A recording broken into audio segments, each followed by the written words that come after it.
Were these mobility scooters parked indiscriminately? A security guard at AMK Hub issued parking tickets for these two scooters parked at level 2.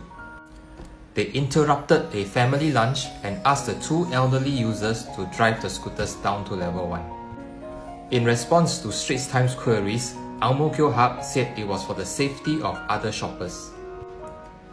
To me, that sounds like a random motherhood statement just to brush off the whole incident and not admit any fault. Safety? Specifically what safety issue? Tripping hazard? Fire hazard? Not stated.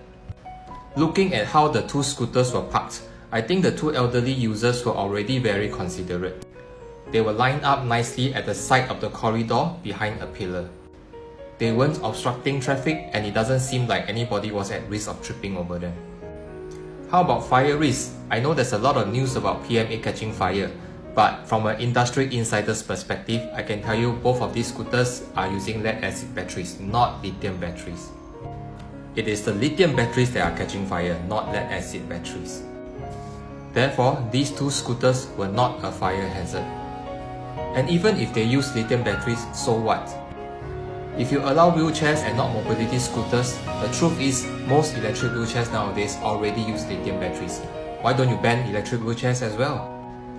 And while you're at it, why not ban all mobile phones, all tablets, all power banks and all laptops? All of these use lithium batteries too.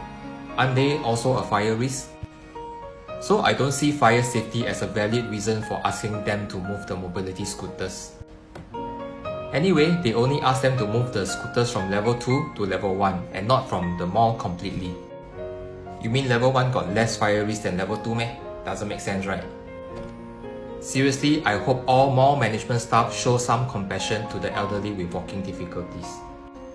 And the AMK Hub management should really do a post-mortem of the whole incident rather than to just brush it off. They definitely could have handled it better.